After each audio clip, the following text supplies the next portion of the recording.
Dzień dobry Państwu. Chciałbym zaprezentować Państwu stanowisko numer 101 wyznaczenie prędkości dźwięku metodą przesunięcia fazowego.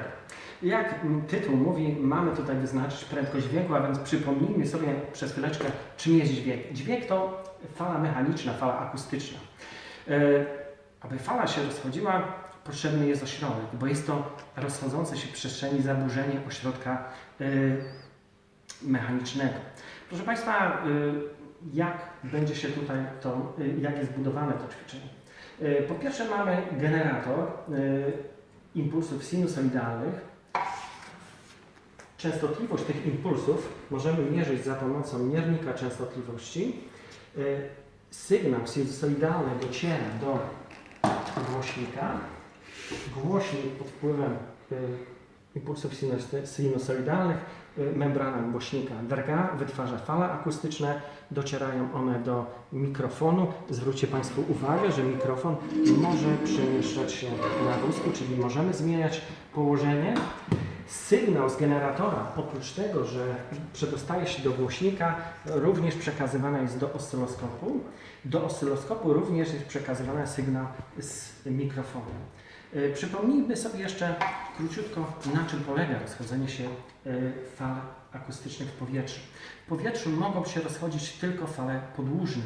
Membrana głośnika, drgając, powoduje zagęszczenie i rozrzedzenia ośrodka i te zagęszczenia, rozrzedzenia ośrodka przemieszczają się, czyli drgania cząsteczek powietrza występują w kierunku rozchodzenia się fali, w kierunku propagacji fali.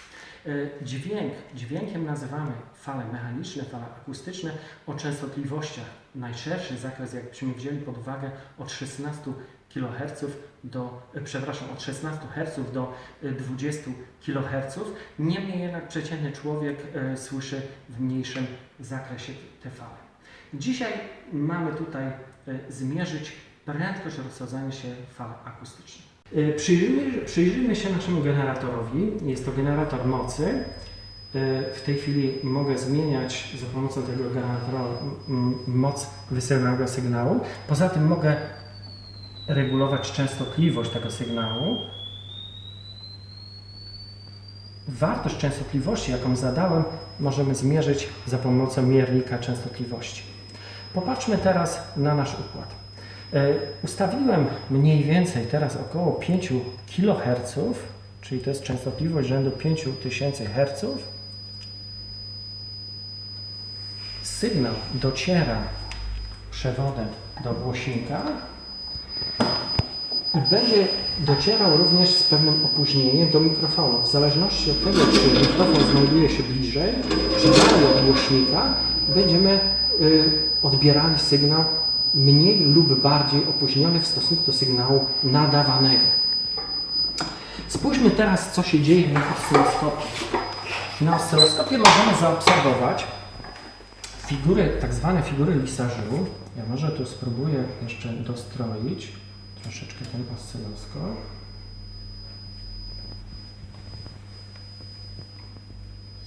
Troszeczkę tutaj może zwiększę wzmocnienie.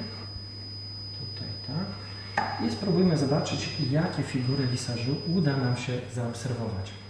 W tej chwili widzimy w przybliżeniu okrąg, ale zwróćcie uwagę, że jeżeli przesunę wózek, to kształt figury zmienia się, ulega zmianie. Możemy obserwować elipsę, w przybliżeniu linię prostą, ponownie elipsę, okrąg, kolejną prostą i tak dalej. Dlaczego tak się dzieje? Dzieje się to dlatego, że następuje różnica, czyli przesunięcie fazowe pomiędzy sygnałem nadawanym a sygnałem odebranym.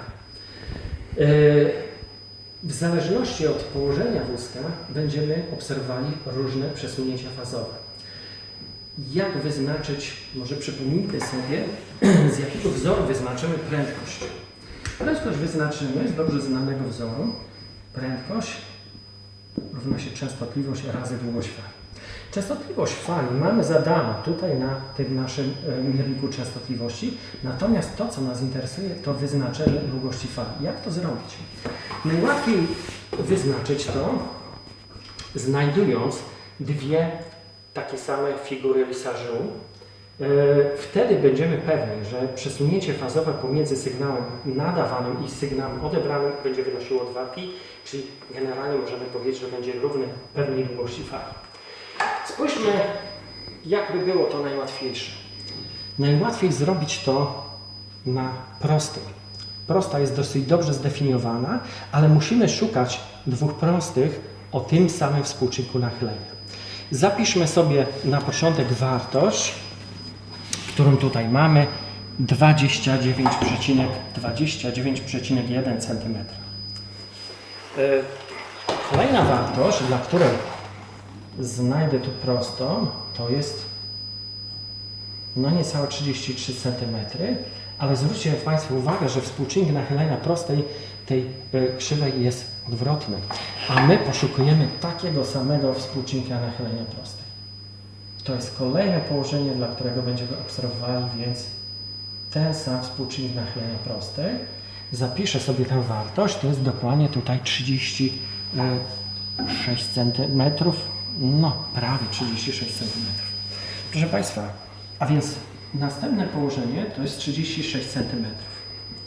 Jeżeli odejmę sobie te wartości, uzyskam, to będzie moja długość fali. Spójrzmy, ile to wyjdzie. 6,9 cm. Chcąc wyznaczyć prędkość, zapiszemy sobie odczyt zmiernika 4978 Hz razy 6,9 cm.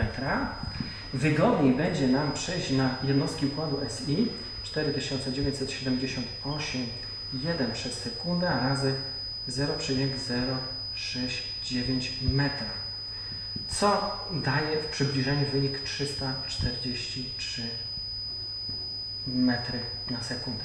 To jest mniej więcej prędkość rozchodzenia się dźwięku w powietrzu. Proszę Państwa, doświadczenie możemy powtórzyć wielokrotnie. Nie musimy tego robić dla jednego położenia, tylko położenie na oscyloskopie możemy sobie takie położenia mierzyć wielokrotnie, tak aby wielokrotnie wyznaczyć długość fali. Tę długość fali później możemy uśrednić. Podobnie możemy wykonać sobie pomiary dla różnych częstotliwości. Powietrze na falach akustycznych nie jest ośrodkiem dyspersyjnym, to się tak mądrze nazywa, ale krótko mówiąc, prędkość rozchodzenia się fal dźwiękowych w powietrzu nie zależy od częstotliwości. A więc możemy powtórzyć sobie ten pomiar dla różnych częstotliwości. Proszę zobaczyć, jeżeli tutaj zwiększę częstotliwość, tylko muszę sobie tutaj skorygować wzmocnienie. Zobaczmy na tym oscyloskopie.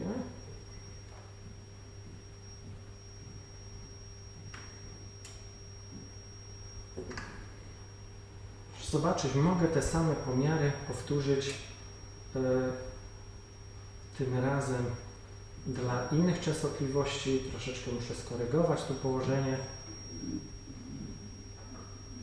Oczywiście w tym wypadku figury Lissajous będą występowały częściej, bo długość fali maleje. Wraz ze wzrostem częstotliwości będzie malała długość fali. Zobaczmy to wyraźnie. Jeżeli zmniejszymy częstotliwość do, popatrzmy, do jakichś tam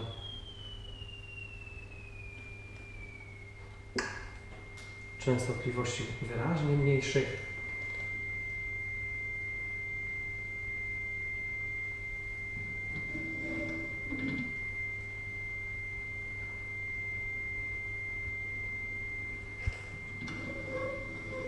proszę zwrócić uwagę, w tym wypadku już te fale występują znacznie rzadziej.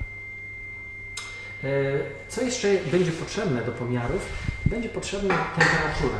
Zmierzymy ją tu za pomocą tego miernika. Po co ta temperatura? Za pomocą miernika temperatury odczytamy temperaturę w pomieszczeniu i to pomoże nam umożliwi nam wyznaczenie teoretycznej wartości propagacji dźwięku w powietrzu. No, oczywiście ta prędkość propagacji zależy również od tego. Co powinniście Państwo zrobić w domu? Mając dla danej częstotliwości serię pomiarów lambda, wyznaczyć prędkość. Powtórzyć to następnie dla pomiarów o różnych częstotliwościach. Uzyskacie Państwo kilka wyników pomiaru prędkości w powietrzu. Należy te wyniki uśrednić i obliczyć odchylenie standardowe średnie. Pomiar systematyczny, błąd systematyczny, który tu występuje, błąd częstotliwości, jak i błąd pomiaru lambda jest bardzo mały, dlatego tutaj błędami dominującymi będą błędy wynikające ze statystyki. A więc jeżeli policzycie Państwo średnią i odchylenie standardowej średniej, to powinno wystarczyć. Oprócz tego zajrzyjcie Państwo do informacji dodatkowych, tam znajdziecie Państwo parametr kappa dla powietrza. Macie Państwo tutaj temperaturę stałą gazową, znajdziecie sobie Państwo gdzieś w internecie albo w podręczniku. No i w ten sposób porównacie uzyskaną wartość prędkości dźwięku w powietrzu, uzyskaną doświadczalnie oraz teoretycznie. Życzę Państwu dużo zdrowia i dziękuję.